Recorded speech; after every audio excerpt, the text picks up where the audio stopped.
Hi అండి, welcome back to my channel. ఇంకా సూర్య వాళ్ళ అమ్మ భువన వీళ్ళిద్దరు కూడా ఫోన్లో మాట్లాడుకుంటూ ఉంటారు కదా. ఇంకా భువన గారు హైదరాబాద్లో ఉన్నారు, ఇంకా సూర్య వచ్చేసేపటికి రాజమండ్రిలో ఉన్నారు కదా. కాబట్టి ఆ తల్లి కొడుకులు ఇద్దరు కూడా వీడియో కాల్ చేసుకొని మాట్లాడుకుంటూ వాళ్ళ యోగక్షేమాలు తెలుసుకుంటూ అలా మాట్లాడుకుంటూ ఉంటారు. ఇంకా వాళ్ళ ఇంట్లో సంగతి ఇలా జరుగుతూ ఉంటే ఇక్కడ వచ్చేసేపటికి ఇంకా మన జాను ఉంది కదా, జాను వచ్చేసేపటికి నందుకి మురళికి ఇద్దరికి ఫస్ట్ నైట్ ఏర్పాట్లు చేస్తారు ఆ ఫ్యామిలీ మొత్తం కూడా. ఇంకా నందు ఇష్టం లేదంటున్నా సరే పెళ్ళైన తర్వాత ఈ కార్యాలన్నీ జరుగుతాయి తల్లి, మీ భార్యాభర్తలు దగ్గర అవుతారు, నువ్వు ఆ రూమ్లోకి వెళ్ళు అని చెప్పేసి నందుని బలవంతంగా ఆ రూమ్లోకి అయితే పాల గ్లాస్తో పంపించేస్తారు.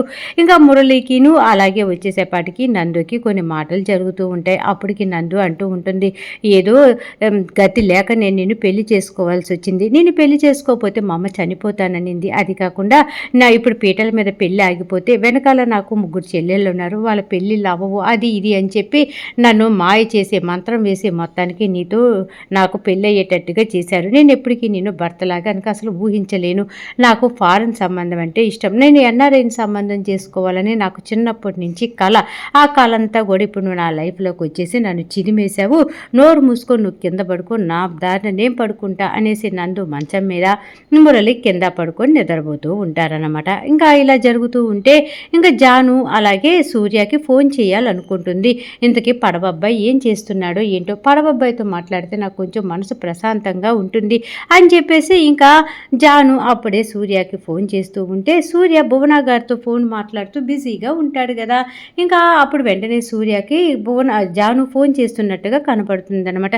అయ్యో జాను ఫోన్ చేస్తుంది, ఇప్పుడు ఎలాగా, అమ్మతో మాట్లాడకుండా జానుతో మాట్లాడితే అమ్మకు కోపం వస్తుంది, కాబట్టి ఇప్పుడు అమ్మకాలు ఎలా కట్ చేయాలి అనేసి ఆలోచిస్తూ అమ్మ బాగా ఆకలిస్తుందమ్మా అనేసి అనగానే, ఏంటి సూర్య నువ్వు ఇప్పటిదాకా భోజనం చేయలేదా అనేసి భువన గారు అడుగుతారనమాట. సూర్య చెప్తాడు, భోజనం చేయలేదమ్మా, బాగా ఆకలి వేస్తుంది అనేసి అనగానే, సరే సరే నువ్వు ఫోన్ కాల్ కట్ చేసి ముందు భోజనం చేయి అని చెప్పేసి భువన గారు చెప్పగానే, థ్యాంక్ యూ అమ్మ అని చెప్పేసి ఫోన్ కాల్ కట్ చేసేసి ఇటు జాను ఫోన్ వస్తుంది కదా, జాను ఫోన్ లిఫ్ట్ చేస్తాడనమాట. ఏంటి పడవమ్మాయి నేనేం గుర్తొచ్చానేంటి అనేసి అనగానే, ఏం చేస్తున్నావు నువ్వు అని చెప్పేసి ఇద్దరు మాట్లాడుకుంటూ ఉంటే సూర్య అంటాడు, నువ్వు నాకు జానులాగా ఫోన్ చేశావా, గోదావరి అమ్మాయిలాగా ఫోన్ చేశావా అనేసి అనగానే, నేను గోదావరి అమ్మాయిలాగే ఫోన్ చేశాను అనేసి ఇద్దరు నవ్వుకుంటూ సరదాగా చాలాసేపు మాట్లాడుకుంటూ ఉంటారు. ఏంటి ఆ కొత్త పెళ్ళైన జంట అప్డేట్స్ ఏంటి, వాళ్ళు కొంచెం ఏమన్నా దగ్గర అవుతున్నారా, వాళ్ళ మధ్య ఏమన్నా ప్రేమ వస్తుందా అనేసి ఇంకా సూర్య అడుగుతూ ఉంటే జాను అంటుందన్నమాట, ఇంకా అక్కకి ఇష్టం లేకుండా పెళ్లి చేసుకుంది కదా, మురళీబాబు మీద ప్రేమ రావడానికి కొంచెం టైం పడుతుందిలే సూర్య అని చెప్పేసి వాళ్ళిద్దరూ మాట్లాడుకుంటూ ఉంటే, మరి మన పెళ్ళి ఎప్పుడు, మన సంగతి ఏంటి అని చెప్పేసి సూర్య జానుని అడుగుతూ ఉంటే ఇంకా జాను అంటాడు, జాను అంటుంది, నువ్వు ఒక విషయం గురించి గట్టిగా నమ్ముతూ ఉంటావు కదా, ఆ విషయమే నిన్ను నన్ను కలిపేటట్టుగా చేస్తుందిలే అని చెప్పేసి వీళ్ళిద్దరు ప్రేమ పురాణం మాట్లాడుకుంటూ ఉంటే, ఇంకో పక్క సింహాద్రి కొడుకు ఉంటాడు కదా కళ్యాణ్, ఆ కళ్యాణ్ ఏమో ఈ శంకరనారాయణ మూడో కూతురు గౌతమి ఇద్దరు లవ్ చేసుకుంటున్నారు కదా, ఈ గౌతమి కళ్యాణ్ వాళ్ళిద్దరు ఫోన్ కాల్స్లో బిజీగా ఉంటారనమాట. ఇంకా గౌతమిను కళ్యాణ్ ఇద్దరు మాట్లాడుకుంటూ మన పెళ్ళెప్పుడు, మనం ఎప్పుడు అని ముందుకు వెళ్తాం అని చెప్పేసి ఆ కాబోయే ఇద్దరు జంటలు అలా ముచ్చటంగా మాట్లాడుకుంటూ చాలా సమయం గడిపేస్తూ ఉంటారనమాట. ఇంకెక్కడికి ఇలా వస్తే మురళికి నిద్ర పట్టదు, కొత్త ప్లేస్ కదా పాపం, ఇంకా నిద్రపోకుండా నందు నిద్రపోతుందా అని చెప్పేసి కూర్చొని మంచం మీదకి చూడగానే నందు మంచిగా నిద్రపోతూ ఉంటుందన్నమాట. ఇంకా నందు కాళ్ళ వైపు చూస్తూ ఉంటాడు.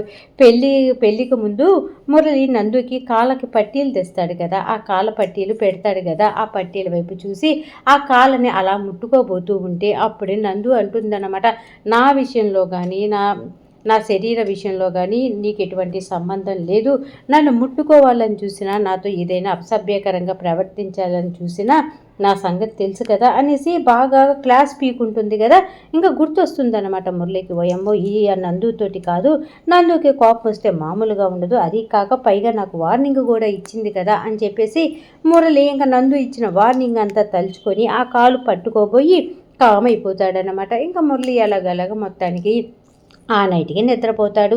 ఇంకా తెల్లారిపోతుంది, చక్కగా నందు తలస్నానం చేసి శారీ గీరీ కట్టుకొని వంటగదిలో కాఫీ చేసుకుంటూ ఉంటుందన్నమాట.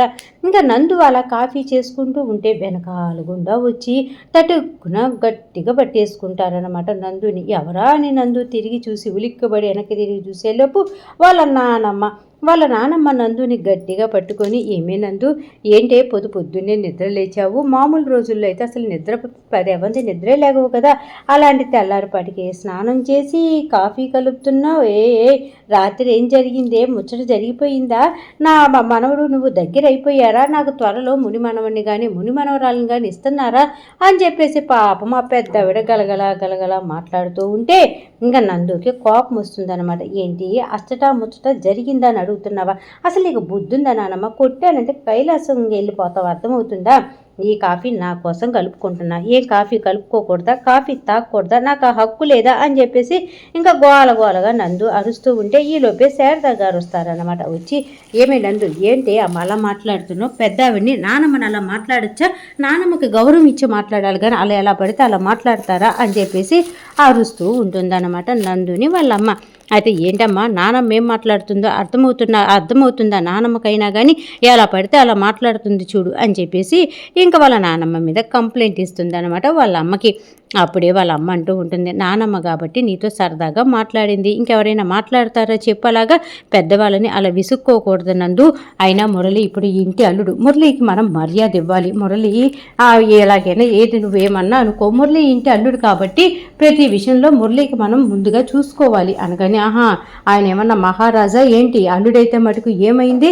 ఈ ఇంట్లో ఎప్పుడు తిరిగే మనిషే కదా, ఇప్పుడు ప్రత్యేకంగా ఆయనకి ఏమైనా తోకలు వచ్చాయా ఏకలు వచ్చాయా అని చెప్పేసి ఇంకా నందు మాట్లాడుతూ ఉంటుందన్నమాట. అప్పుడే శారదా గారు అంటూ ఉంటారు, ఇదిగో మురళిని లేపు, ఈ కాఫీ ఇవ్వు, వేడి నీళ్ళు రెడీ చేశాను అనగాని, వేడి నీళ్ళు ఎందుకు, ఆల్రెడీ నేను పోసుకున్నా అని చెప్పేసి నందు అనగాని, నీ కోసం కాదే పిచ్చిదాన, మురళి కోసం అని చెప్పేసి వేడి నీళ్ళు కాగబెట్టాను.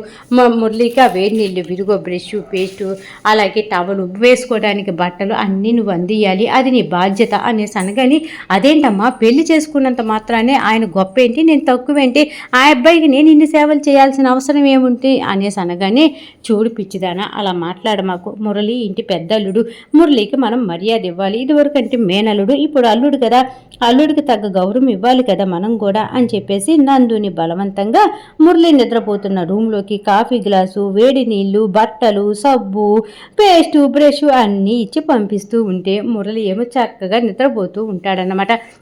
ఇంకా నందు ఆ మురళి బెడ్రూమ్ దగ్గరికి వెళ్ళేలోపే పలకరిస్తుంది జాను, అక్క గుడ్ మార్నింగ్ అక్క అనేసి గౌతమి గుడ్ మార్నింగ్ చెప్తుంది. కిన్నెర కూడా నందుకి గుడ్ మార్నింగ్ చెప్తుంది. అందరేంటి ఈరోజు వింతగా ప్రవర్తిస్తున్నారు అనేసి నందు అనుకొని అందరికీ గుడ్ మార్నింగ్ చెప్పి ఇంకా అన్ని బకెట్లు గికెట్లు తీసుకొని మురళి దగ్గరికి వెళ్తుంది అనమాట.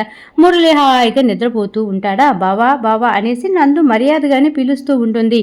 ఈ మురళి ఏమో కల్లో కూడా, ఒరే జాకెట్ ఉక్సులు అలా కాదురా వెయ్యాల్సింది, ఒరే వీటికి ఉక్సులు ఎలా కాదురా వెయ్యాల్సింది, ఒరే నాయన జాకెట్ వీ షేప్ కట్ చేయాలరా అనేసి కల్లో కూడా జాకెట్ల గురించి కలవరిస్తూ ఉంటాడనమాట. ఇంకా అసలే మురళి అంటే ఇష్టం లేదు, మురళి కంటే కూడా మురళి పయాన్ని అంటే అస్సలు ఇష్టం లేదు కదా ఈ నందుకి.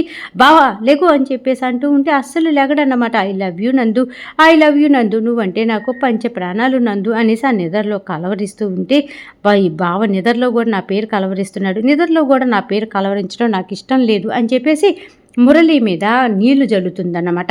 చల్లగానే మురళి దెబ్బగా లేసి కూర్చుంటాడు. వామ్మో ఏంది నందు, నిద్ర లెగిస్తే అందరూ గోరువెచ్చటి నీళ్లు ఒక గ్లాస్ తాగుతారని తెలుసు కానీ ఇలా బకెట్లు తాగుతారని నాకు తెలియదు అనగాని, ఏంటి జోకేసావా, ఇప్పుడు నేను నవ్వాలా అని చెప్పేసి నందు కోప్పడుతూ ఉంటుంది.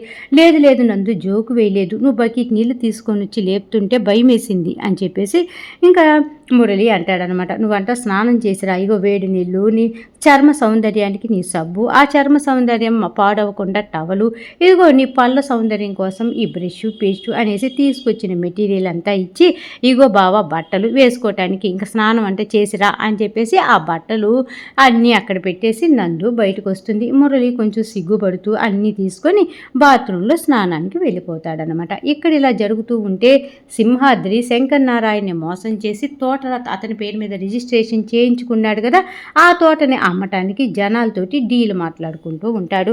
ఇంక ఈ మధ్యవర్తులు ఉంటారు కదా, 60 కోట్లకి ఆ తోటను అమ్మకానికి పెడతారన్నమాట. ఇంకా ముందుగా వాళ్ళు ఇచ్చినటువంటి అడ్వాన్స్ అంటే ఆ తోట ఎవరైతే కొంటున్నారో వాళ్ళు ఇచ్చినటువంటి అడ్వాన్స్ డబ్బులు తీసుకొని ఆ మధ్యవర్తి సింహాద్రి దగ్గరికి వస్తాడు. సింహాద్రి గారు, నిజంగా తోట మీకు చాలా కోట్లను తెస్తుందండి, 60 కోట్లు విలువ చేస్తుంది, నిజంగానే ఈ 60 కోట్లకు మీకు అంతా కలిసి వచ్చింది అనేసి అనగానే సింహాద్రి అంటాడు, ఏ టైంన తోట నా పేరు మీద రిజిస్ట్రేషన్ చేయించుకున్నానో కానీ నాకు బాగా కలిసి వచ్చింది, అయినా నువ్వు చాలా మంచి రేటు తీసుకొని వచ్చావు, ఇంత రేటుకు పోతుందని నేను అనుకోలేదు, నీకు తగ్గ కమిషన్ మీ ఇంటికి వస్తుంది, మిగతా డబ్బులు రిజిస్ట్రేషన్ రోజు కన్ఫామ్గా ఇస్తారు కదా అనేసి సింహాద్రి ఆ మధ్యవర్తిని అడుగుతూ ఉంటే ఆ మధ్యవర్తి కూడా అంటాడనమాట, రిజిస్ట్రేషన్ రోజు ఏం గొడవ అవ్వదు కదా సింహాద్రి గారు అనేసి అనగానే, గొడవ ఎందుకు అవుతుంది, రిజిస్ట్రేషన్ ప్రశాంతంగా అవుతుంది, నువ్వు బాధపడాల్సిన పని లేదు, భయపడాల్సిన పని లేదు, రిజిస్ట్రేషన్ రోజు మటుకు మిగతా అమౌంట్ ఇవ్వాల్సిందే అనగానే, కన్ఫామ్గా సింహాద్రి గారు ఈ డీల్ ఒప్పుకుంది నేనే కదా, కన్ఫామ్గా మీకు నేను ఒప్పిస్తాను, అలాగే మాకు రిజిస్ట్రేషన్ రోజు ఎటువంటి గొడవ జరగకుండా చూసేటట్టుకునే ఆ బాధ్యత కూడా మీది అనేసి ఆ మధ్యవర్తి సింహాద్రికి చెప్పగానే ఇంకా సింహాద్రి అంటాడు, ఎటువంటి భయం లేదు, టెన్షన్ లేదు, హ్యాపీగా మీరు వెళ్ళండి అనేసి ఆ మధ్యవర్తిని పంపించి ఆ డబ్బులు అడ్వాన్స్ డబ్బులు ఉంటాయి కదా ఆ డబ్బులు చూసుకుంటూ తెగ సంతోషపడిపోతూ ఉంటే అప్పుడే సింహాద్రి భార్య అరుణ వస్తుందన్నమాట. వచ్చి ఏమండి అనేసి అనగానే, చెప్పు ఏంటి అనేసి సింహాద్రి కొంచెం గట్టిగానే మాట్లాడతాడు, ఇది శంకర్ నారాయణ గారి తోట అమ్మితే వచ్చినటువంటి డబ్బులు కదండి, అన్ని కోట్లు మీకు కలిసి వస్తున్నాయి, పాపం వాళ్ళు అంత బాధపడుతున్నారు, వాళ్ళకి ఏదో ఒక రూపంలో కొంచెం హెల్ప్ చేయండి, ఆ ఫ్యామిలీ 4 ఆడపిల్లలు ఉన్నారు, అన్నయ్య సంపాదించిందంతా కూడా మీరే మోసం చేసి తీసుకున్నారు, ఇప్పుడు ఆ ఫ్యామిలీకి ఏ దిక్కు లేదు, అన్నయ్య గారు కూడా లేరు కదా పాపం, కాబట్టి కొంచెం హెల్ప్ చేయండి అనగానే, అరుణ నువ్వు ఎంతలో ఉండాలో అంతలో ఉండు, ఏంటి ఈ మధ్య తెగ ఆలోచిస్తున్నావు శంకర్ నారాయణ ఫ్యామిలీ గురించి, ఏం నీకు ఆ ఫ్యామిలీ అంటే అంతగా మంచి చేయాలనిపిస్తుందా ఏంటి అని చెప్పేసి ఇంకా సింహాద్రి గారు అరుణని గై గై గై అని గొడవకు దిగుతాడనమాట. పాపం అసలే అరుణ గారు ఇంకేమీ మాట్లాడలేక కామ్గా అక్కడి నుంచి వెళ్ళిపోతారు. ఇంకా ఆ సింహాద్రి ఆ డబ్బులు చూసుకుంటూ, శంకర్ నారాయణ నీకు నీ వల్ల నీ ఫ్యామిలీకి అయితే మంచి జరగలేదు కానీ నన్ను నమ్ముకున్నావు కదా, నాకైతే మంచి జరిగిందిరా శంకర్ నారాయణ, ఎక్కడున్నా నీ ఆత్మకి శాంతి చేకూరాలరా అని చెప్పేసి లేనిపోని ఉత్తుత్తి దండాలన్నీ పెట్టుకుంటూ ఉంటాడనమాట. ఇక్కడ ఇలా జరుగుతూ ఉంటే ఇంకా శారదా గారు పొద్దున్నే ఇంట్లో టిఫిన్లన్నీ రెడీ చేసి డైనింగ్ టేబుల్ మీద సర్ది పెడుతూ ఉంటారు. ఇంకా అందరూ కూర్చుంటారా, అప్పుడే కిన్నెర వస్తుందన్నమాట. ఏంటమ్మా ఈరోజు కూడా ఈ ఇడ్లీ ఈ దోశలేనా, ఇంకా వెరైటీ ఏమీ లేదా అనేసి మొహం నల్లగా పెట్టుకుంటే, చూడవే ఉన్నది తినండి, పెట్టింది తినండి, అంతేగాని ఇది లేదా అది లేదా అని చెప్పేసి నన్ను ఇసుకి మాకండి, నా కోపం వస్తేనా అని చెప్పేసి అనగానే ఇంకా ఎవ్వరు కూడా అరవకుండా కూర్చుంటారు టిఫిన్ దగ్గర. ఇంకా ఈలోపే నందు కూడా గబగబా గబగబా వచ్చి ఆ టిఫిన్ దగ్గర కూర్చుంటుంది. నందుని అందరూ విచిత్రంగా చూస్తూ ఉంటారు.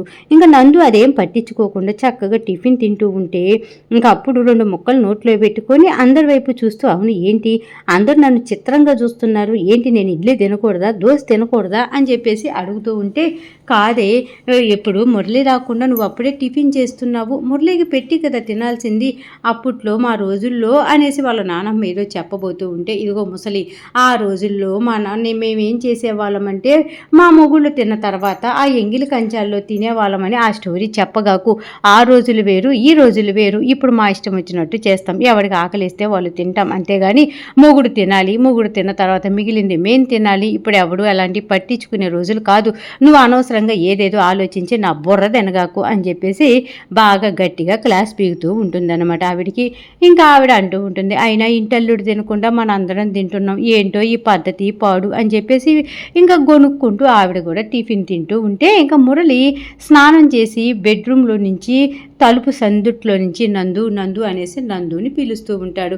ఆ నందుకి తప్ప డైనింగ్ టేబుల్ మీద టిఫిన్ చేస్తున్న అందరూ కూడా ఏంటి బావ నందు అక్కడిని పిలుస్తున్నాడు అని, ఈ గౌతమి గుడ్ మార్నింగ్ బావా అనేసి స్టార్ట్ చేయగానే అందరూ గుడ్ మార్నింగ్ చెప్తారనమాట మురళికి. మురళి సిగ్గుపడుతూనే అందరికీ గుడ్ మార్నింగ్ చెప్పగానే ఇంకా పెద్దవిడ అంటూ ఉంటుంది, ఒరే మనవడా బయటికి రారా, ఏంటి ఆ తలుపు పక్కనే నిలబడున్నావు, రారా టిఫిన్ చేద్దాం అందరం కలిసి అనేసి అనగానే, బామ్మ నేను లోపల రూమ్లోనే తింటాలే బామ్మ అమ్మమ్మ అనేసి అంటూ ఉంటే, లోపల రూమ్లో టిఫిన్ తినేదేంద్రా బడవా, బయటికి రా అని చెప్పేసి అంటూ ఉంటే, నేను రాలేను అమ్మమ్మ, నన్ను ఒకసారి నా పరిస్థితి ఆలోచించుకో అని చెప్పేసి మురళి అంటూ ఉంటాడు. అప్పుడు శారద గారు అంటారు, ఏవే నందు కొంపదీసి బట్టలు ఇచ్చావా ఇవ్వలేదా అనేసి అనగాని, బట్టలు ఇచ్చాలేమ్మా, నీకు లేనిపోయిన డౌట్లన్నీ వస్తుంటాయి, బట్టలు ఇవ్వకుండా ఏమి ఇస్తాను అని చెప్పేసి నందు కోప్పడుతూ ఉంటుంది వాళ్ళ అమ్మ మీద.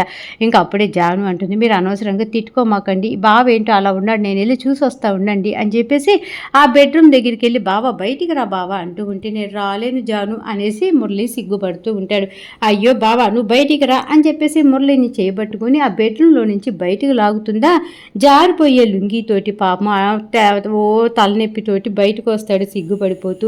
ఆ మురళిని చూసిన వాళ్ళందరూ పక్కపక్క నవ్వుతూ ఉంటే, శారదా గారేమో నవ్వకూడదు అలా భావం చూసి నవ్వమాకండి అని చెప్పేసి అరుస్తూ ఉన్నా సరే, వాళ్ళు చిన్నపిల్లలు వాళ్ళకి తెలియదు కదా, పక్కపక్క నవ్వుతూ ఉంటారు.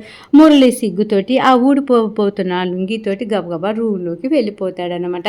ఇక్కడ ఇలా జరుగుతూ ఉంటుంది. ఇంకా సూర్య వల్ల పిఏ తుఫాన్ ఉంటాడు కదా, వాళ్ళిద్దరూ రోడ్డు మీద నిలబడి సెంటర్ పాయింట్లో ఏదో మాట్లాడుకుంటూ ఉంటారు. అప్పుడే ఆ సూర్య వాళ్ళ పిఏ తుఫాన్ అంటూ ఉంటాడనమాట, ఇదిగో సూర్యబాబు నేను చెప్పింది విను, ఊరు తిరిగి టైం వేస్ట్ చేసుకునే కంటే మంచి బార్ దగ్గరికి వెళ్ళి కోళ్ళు అరేంజ్ చేసుకొని మందు తాగుతూ ఉంటే భలే ఉంటుంది కదా అనేసి అనగానే, అవునవును మందు తాగుతూ ఏకంగా కోళ్ళు తింటావంటరా నువ్వు అని చెప్పేసి అరుస్తూ ఉంటే, అప్పుడే బస్సు వచ్చి ఆగుతుంది. బస్సులో నుంచి ఒక ఆయన బ్యాగ్ తీసుకొని వస్తూ ఉంటాడు. బ్యాగ్ తీసుకొని దిగి అక్కడే అందరిని అడుగుతూ ఉంటాడు, శంకర్ నారాయణ గారి ఇంటికి దారి ఎక్కడా అనేసి. అంటే అతను దుబాయ్ నుంచి వస్తున్నాడు, అంటే శంకర్ నారాయణ గారు పనిచేసేటటువంటి ఆఫీసులోనే పనిచేస్తూ ఉంటాడు అనమాట. ఇంకా శంకర్ నారాయణ గారి అడ్రస్ అడుగుతూ ఉంటే అందరూ అడ్రస్ చెప్తూ ఉంటారా. అతను దగ్గరికి వస్తూ అక్కడే మాట్లాడుకున్నటువంటి సూర్యని, అలాగే సూర్య వాళ్ళ పియ్య ఉంటాడు కదా, అతన్ని అడుగుతారనమాట, బాబు శంకర్ నారాయణ వాళ్ళ ఇంటికి దారెటు అనేసి అనగానే, ఇంకా సూర్య అంటూ ఉంటాడు, అంటే జాను వాళ్ళ ఇంటి కోసం వచ్చారా మీరు అనగానే, అవును బాబు జాను వాళ్ళ ఇంటికే వచ్చాడు, మీకు ఆ ఇంటికి దారి తెలుసా అనేసి అనగానే, ఇంకా అతను తుఫాన్ అంటాడు, దారి ఎందుకు తెలియదు, అసలే వాళ్ళ ఇంట్లో వాళ్ళందరికీ లైన్ వేస్తుంటేను అనగానే, ఏంటి బాబు లైనా అనేసి వచ్చిన అతను బిత్తరపోతాడు. అప్పుడే సూర్య అంటూ ఉంటాడు, ఏం లేదు లేవాడు అలాగే మాట్లాడతాడు, మీరు బండి ఎక్కండి మిమ్మల్ని తీసుకొని వెళ్తా అని చెప్పేసి వచ్చిన అతన్ని మొత్తానికి జాను వాళ్ళ ఇంటికి తీసుకొని వస్తూ ఉంటాడు. ఈ జాను వాళ్ళందరూ టిఫిన్ చేస్తూ ఉంటారు చక్కగా మాట్లాడుకుంటూ. మొత్తానికి ఈరోజు సీరియల్ ఎపిసోడ్ ఈ విధంగా జరిగిందండి. సీరియల్ బాగుంది, చక్కగా ఉంది, అర్థమైంది అనుకుంటే మర్చిపోకుండా నా ఛానల్ని లైక్ చేయండి, షేర్ చేయండి, సబ్స్క్రైబ్ చేసుకోండి. కింద బెల్ సింబల్ ఉంటుంది కదా, దాన్ని గట్టిగా ఒక్క బాదేసేయండి. రేపు రాబోయే ఎపిసోడ్లో మళ్ళీ కలుద్దాం. అంతవరకు ఉంటా మరి, బాయ్.